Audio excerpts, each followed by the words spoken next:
കടിക്കല്ലേ, മുറിഞ്ഞിരിക്കുക, തൊലി പോയിരിക്കുക.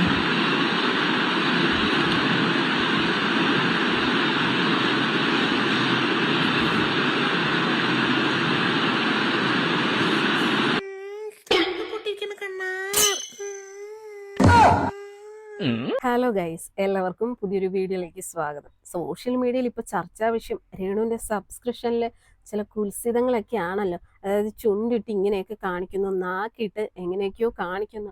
അതാണല്ലോ ഇപ്പോൾ സോഷ്യൽ മീഡിയയിൽ ചർച്ചാ വിഷയം. എന്തായാലും അതുമായി ബന്ധപ്പെട്ട് ഒരുപാട് ട്രോളുകൾ വരുന്നുണ്ട്. എങ്കിലും നമ്മുടെ മല്ലു റാപ്പർ ഒരു കിഡിലൻ ട്രോൾ ഇറക്കിയിട്ടുണ്ട് കേട്ടോ. സത്യം പറഞ്ഞു കഴിഞ്ഞാൽ ഈ രണാസുന എന്നുള്ള പേരിട്ടത് തന്നെ ഈ മല്ലു റാപ്പറാണ്. എന്തായാലും നമുക്ക് മല്ലു റാപ്പർ രേണുവിനെ ട്രോളുന്നത് കാണണ്ടേ. ഓ എന്നോട് കണ്ണാ കടിക്കല കണ്ണ, ഈ ആട്ടും കൂത്തി മറന്ന സാധനം ആര് കടിക്കലാണ്?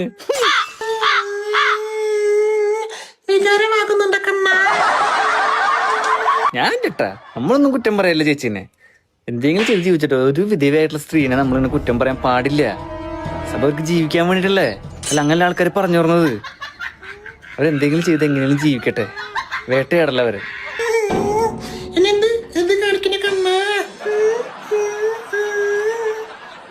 ചേച്ചി എന്താ നെഞ്ചത്ത് വീണ്? ഒരു നെഞ്ചത്ത് രണ്ടല്ലേ ഗുരു പേരള ചേച്ചാൻ വെച്ചേ കുരു കൊണ്ട് മാഞ്ഞോളൂ. എല്ലാവർക്കും എന്റെ സബ്സ്ക്രിപ്ഷനിലേക്ക് സ്വാഗതം. എന്തെങ്കിലും സബ്സ്ക്രിപ്ഷൻ കാണിച്ച് ജീവിച്ചോട്ടെ. ഇന്നിപ്പോ പിന്നാമ്പറം കാണിച്ചു, നാളെ ഞുമ്പറം കാണിച്ചാല. ഓക്കെ, ഇതൊക്കെ കണ്ട് ഞാൻ എന്തായാലും പ്രതികരിക്കാണ്ടിരിക്കാൻ പറ്റില്ല. കിടിലം പറഞ്ഞാൽ കിടിലം. ഇതെങ്ങനെ വേണം ട്രോളാനായിട്ട്. രേണുവിനെ സംബന്ധിച്ചിടത്തോളം പല ആൾക്കാരും പറയുന്നു, ജീവിക്കാൻ വേണ്ടി കഷ്ടപ്പെടുന്ന ഒരു പാവം വിധവ, കുട്ടികളെ നോക്കാനും കുടുംബം നോക്കാനും രാപകലില്ലാതെ കഷ്ടപ്പെടുന്ന ഒരു വിധവയുടെ പ്രവൃത്തികളൊക്കെ എല്ലാരും കണ്ടല്ലോ.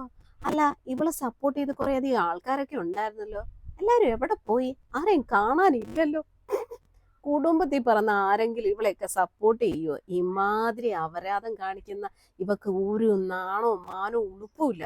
ഇതിലൊക്കെ രസം എന്താന്ന് വെച്ച് കഴിഞ്ഞാൽ, ഇവൾ ഇമാതിരിയൊക്കെ കാണിച്ചിട്ട് കൊണ്ടുവരുന്ന പൈസ കൊണ്ട് ഇവളുടെ കുടുംബം നക്കി തിന്നുന്നുണ്ടല്ലോ നോക്കുമ്പോ, അയാളൊരു തന്തയാണോ? അതായത് ഈ രേണുവിന്റെ തങ്കച്ചൻ അയാളൊരു തന്ത തന്നെയാണോ?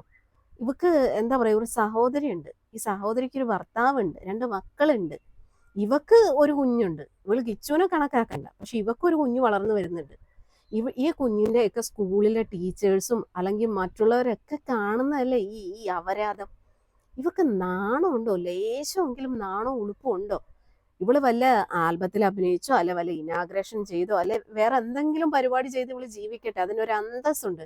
പക്ഷെ ഇപ്പൊ ഇവളീ കാണിച്ചുകൊണ്ടിരിക്കുന്നുണ്ടല്ലോ, തനി മറ്റേ പരിപാടിയും തന്നെ പറയണം. മറ്റേ പരിപാടി ചെയ്ത് ജീവിക്കുന്ന സ്ത്രീകൾക്ക് ഇതിലും അന്തസ്സുണ്ട്. നാട്ടുകാരെ മൊത്തം കാണിച്ചല്ലല്ലോ അവര് ജീവിക്കുന്നത്. പക്ഷെ ഇവൾ എന്തോ ഈ ചെയ്യുന്ന എന്തുവാ? ഇവളുടെ ഈ സബ്സ്ക്രിപ്ഷനിൽ ഇവള് കാണിക്കുന്ന അപരാധമാണ് ഇപ്പൊ പുറത്ത് വന്നിരിക്കുന്നത്. എന്നിട്ട് ഇതിനും ഇവക്ക് ന്യായീകരണമുണ്ട്. ആ ന്യായീകരണം കേൾക്കുമ്പോഴാണ് നമുക്ക് വിറഞ്ഞു വരുന്നത്. രേണുസുധര വീഡിയോ ലീക്കായെന്ന് പറഞ്ഞ് ഒരുത്തൻ ഇട്ടിട്ടുണ്ട്. ഇവനൊക്കെ സബിനകത്ത് കയറിയിരുന്ന് ആസ്വദിച്ചിട്ടാണ് ഇവനൊക്കെ ഇങ്ങനെ പുറത്ത് വിടുന്നത്. സത്യം പറഞ്ഞാൽ അതൊരു ലൈവായിരുന്നു. സബിനകത്ത് ലൈവ് പോയതല്ല, ഞാൻ ആൾക്ക് പേഴ്സണലി ചാറ്റ് ചെയ്തോ വീഡിയോ കൊടുത്തോ അല്ല. ആദ്യം നിങ്ങൾ തെറ്റിദ്ധരിക്കരുത്. ഞാൻ ഇന്നലെ ഉച്ചയ്ക്ക് ലൈവ് പോയതാണ്, മനസ്സിലായി. ഒരുപാട് നാളായി ലൈവ് പോയിട്ട്, അങ്ങനെ ലൈവ് പോയതാണ് ഞാൻ. ആ ലൈവ് പോയ വീഡിയോ ആണ് ആസ്വദിച്ചിട്ട് സ്ക്രീൻഷോട്ട് എടുത്ത് പുറത്ത് വിട്ടിട്ടുള്ളത്. ഏത് നാറിയാണേലും, എടാ നാണം കെട്ട നാറികളെ, ഇതൊക്കെയാണോ നിന്റെ പരിപാടി? നാണമില്ലാത്ത നാറികളെ. എടാ എൻ്റെ ചുണ്ട് നിങ്ങൾ നോക്ക്, ഇത് കണ്ട, ഈ ചുണ്ട് പൊട്ടിയിരിക്കണം. കുറച്ച് ദിവസമായിട്ട് എന്തോ കാലാവസ്ഥയുടെ പ്രശ്നമാണെന്ന് തോന്നുന്നു, ചുണ്ടെല്ലാം പൊട്ടിയിരിക്കുകയാണ്. അപ്പൊ ഞാൻ അതാണ് ലൈവിൽ വന്ന് കാണിച്ചു തന്നത്, നിങ്ങൾ ഇങ്ങനെ കാണിച്ചു തന്നത്, മനസ്സിലായോ? നീ എന്താ ഓർത്ത ഞാൻ ഇനി ലൈവ് പോകത്തില്ല? സബില് ഞാൻ ഇനിയും ലൈവ് പോകും. എനിക്ക് നിന്നെ പേടിച്ചിട്ടേ ലൈവ് പോകാതിരിക്കാൻ പറ്റത്തില്ല. നീ വന്ന് ഇനി സ്ക്രീൻഷോട്ട് എടുത്ത് പുറത്ത് വിടടാ. നീ ഈ പന്ന ഡാഷ് മോള് പറയുന്ന കേട്ടില്ലേ, ഇവക്ക് കാണിക്കാം, ഇവക്ക് എന്താ അപരാധവും കാണിക്കാം. പക്ഷെ അതാരും പറയാൻ പാടില്ല. നിനക്ക് നാണം ഉണ്ടോടി?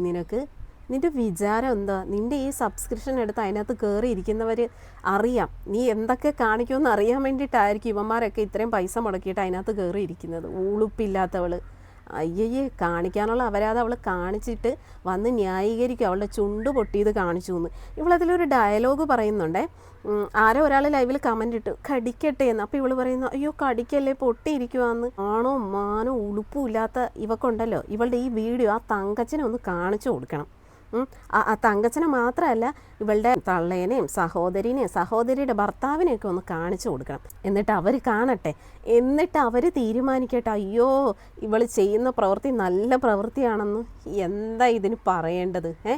ഇവൾ ഇമാതിരി അപരാധം കാണിച്ചു കഴിഞ്ഞാൽ ആൾക്കാർ പറയാതിരിക്കുമോ? എന്തായാലും ഒരു കാര്യത്തിൽ സന്തോഷം, ഇവളെ കുറച്ചെങ്കിലും ഇപ്പോഴും സപ്പോർട്ട് ചെയ്യുകയും ഇഷ്ടപ്പെടുകയും ചെയ്യുന്ന ആൾക്കാരുണ്ടായിരുന്നു കേട്ടോ.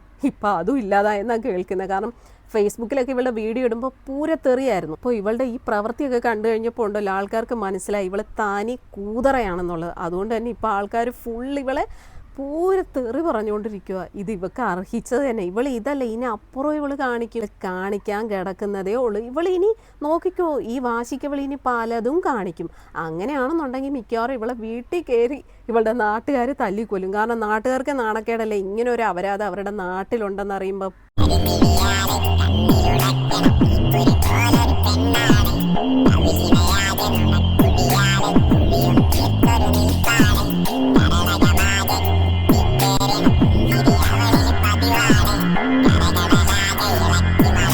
കണ്ടല്ലോ, ഇവളുടെ വീഡിയോ ഒക്കെ എടുത്ത് ആൾക്കാർ എടുത്ത് വെച്ച് ട്രോളിക്കൊണ്ടിരിക്കുവാണ്. എൻ്റെ പൊന്നോ, ഓരോ ട്രോളുകൾ കണ്ടു കഴിഞ്ഞാൽ ഉണ്ടല്ലോ ഞെട്ടിപ്പോകും.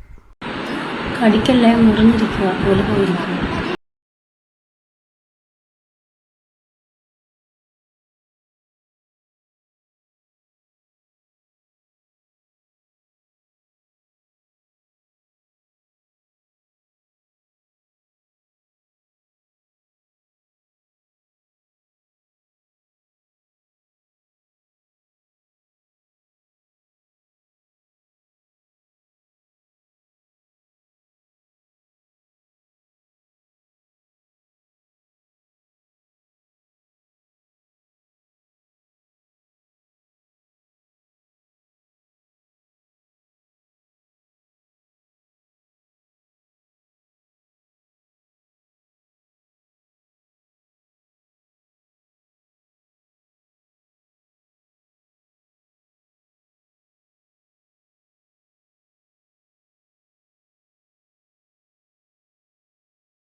ഇതിലും നാണം കെട്ട് ജീവിക്കുന്നതിലും നല്ലത് വേറെ വല്ല, ഇനി പോയി വല്ല മറ്റേ പണിയും ചെയ്യും. അത് ഇതിലും അന്തസ്സുണ്ട്. ദുബായിൽ പോയിട്ട് ആ പരിപാടിയാണെന്നൊക്കെയാണ് എല്ലാവരും പറയുന്നത്. അറിയില്ല കേട്ടോ നമുക്ക്.